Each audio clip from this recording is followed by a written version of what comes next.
All right, so we're back for another deep dive. Yeah. And today, Looking forward to this one. this one's pretty interesting Champions League matchup. AC Milan versus Girona. Yeah, should be good. And actually, this was Girona's first time going up against an Italian team Oh, wow. in competition. Okay. Interesting. Yeah, and they were, I mean, obviously they wanted to break their losing streak. They had 3 games that they had lost prior to this. Right. Yeah. But AC Milan, of course, had their own ambitions. You know, they were trying to reach that top 8.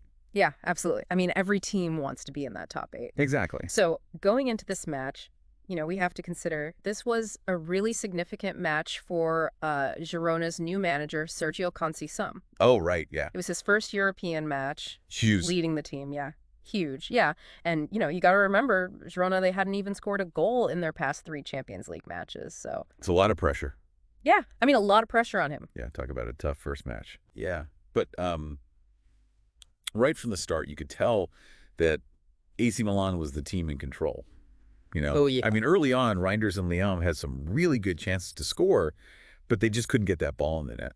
It happens sometimes. And then there was that play with Musa. Yeah, what was that about? I mean, he had a totally clear shot. I know. I was like, what is he doing? Right. Why'd he pass? But, I think we have to keep in mind that it's possible he was just sticking to, tactical instructions that they had planned, That's a good point, yeah.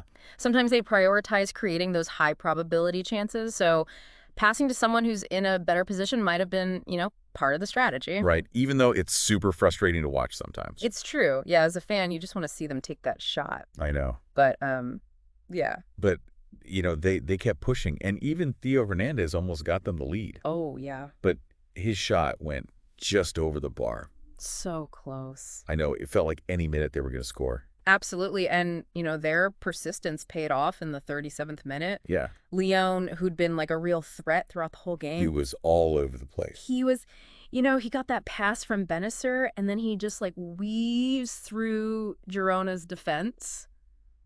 It was incredible. I know. I mean, he just went right past David Lopez like he wasn't even there, and then just blasted that ball right into the net. It was beautiful. Yeah, a beautiful goal. Yeah. It was amazing. It was really cool how Leão,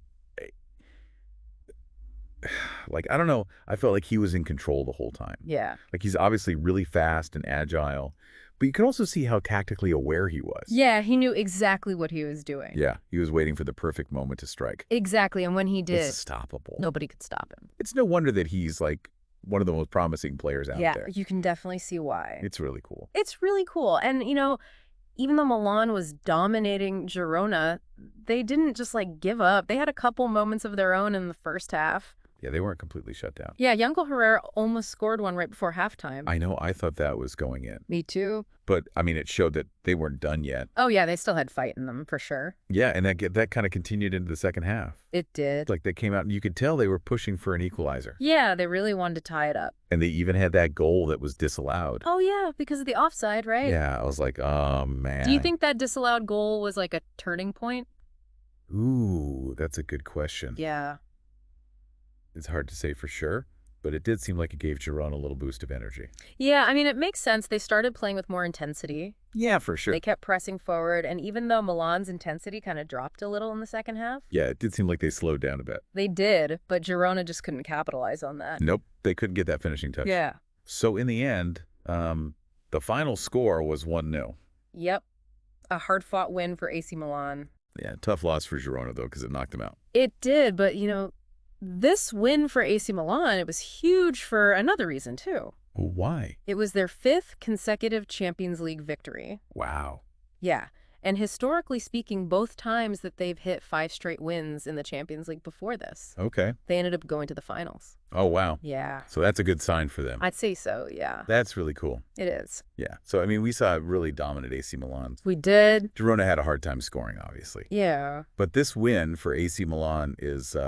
Pretty major. It is, yeah. It's definitely a big deal. Yeah. So now we have to wonder, can they keep this winning streak alive? Right. Are they going to make it to the finals again? It's going to be exciting to see what happens next. For sure. Yeah. Well, this was a really cool deep dive. I agree. It'll be fun to see how the rest of the Champions League unfolds. Absolutely. Yeah.